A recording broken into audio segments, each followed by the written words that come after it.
I noticed he wasn't out for this. I don't know. He was on the bench at the start of the third.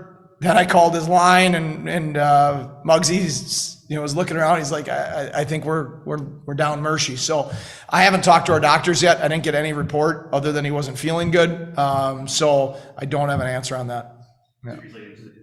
I have no idea. Hopefully it's stomach bug. How do you go through when you have that big of an impactful player on the team that goes down? How do you fill those spots? What was your process through substituting for that in the third? Well, I think that I still wanted to play our four lines, so then you have to start double shifting in a guy or two. Byro took a chunk of that responsibility. Kozak took a chunk of that responsibility. I shifted Linus to the wing at that point then to try to get some synergy with some lines. But I think everybody needs to step up. I thought Kissakoff and Cedarquist were doing a good job in creating offense for us. And so I didn't want to just go to three lines. And so you just had to rotate other guys through those guys. I assume you liked that. It was awesome. I mean, what a great teammate he is. There's a reason those guys wear letters for us. I can't say enough about Sean Malone, the kind of teammate he is, the kind of competitor he is, how he goes about his daily business. He's not a fighter, but a hit like that on Mercy and he jumps right in there and goes after that guy shows you why he's so valuable for us. Lawrence's assist on the tying goal, does that showcase some of the best of him, the way he can dish the puck and his vision? Yeah, I think that in the second period we were too cute, and we talked going into the third that we have a young, talented team. Teams aren't just going to give us line rushes, right? To score. Like it's not the way it works in the American Hockey League. And certainly if coming in, you're playing against a team that's talented but pretty young. The key is going to be, okay, let's not give them line rushes, and so we talked about having to earn it, right? You have to earn goals. The 5-on-5 goals in the O zone, you have to earn. And Larry made a really good play up top. Rusek had a heck of a finish.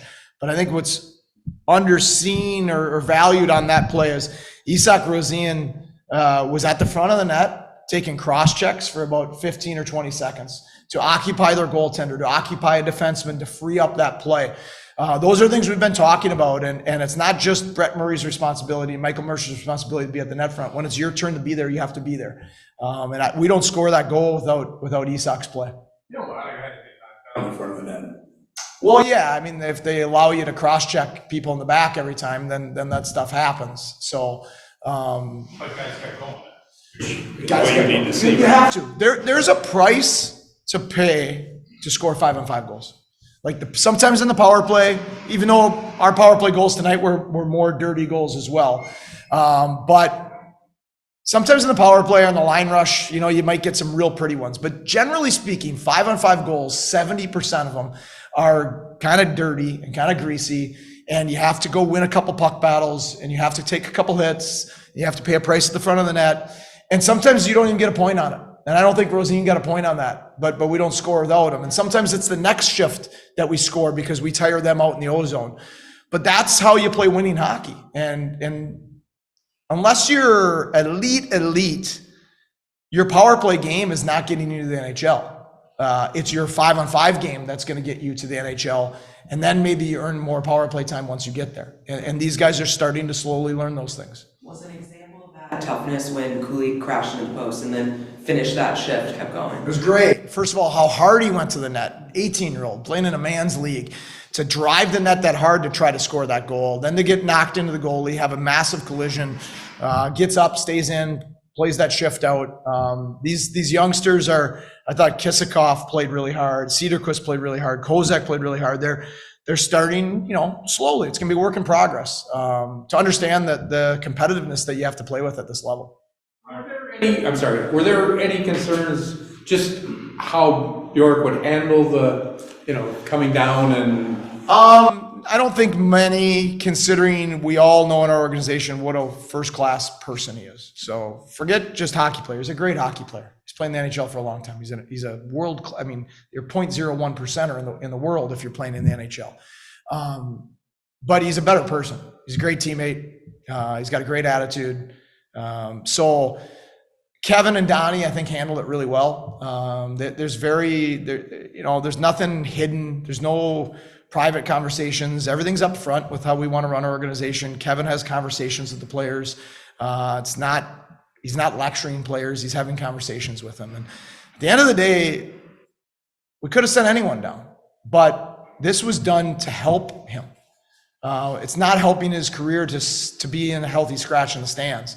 So you can't find your game again by not playing much or being in and out of lineup or playing 8 minutes a night. He has an opportunity to help find his game down here, playing a ton of minutes, playing in big moments for us. And he's handled it great, but I anticipated that he would, and he has.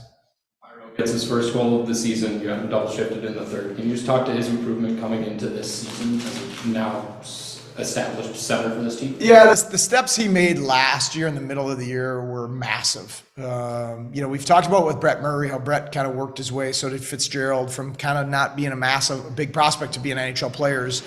Well, that was Byron, and the step he made last year to being a go-to guy.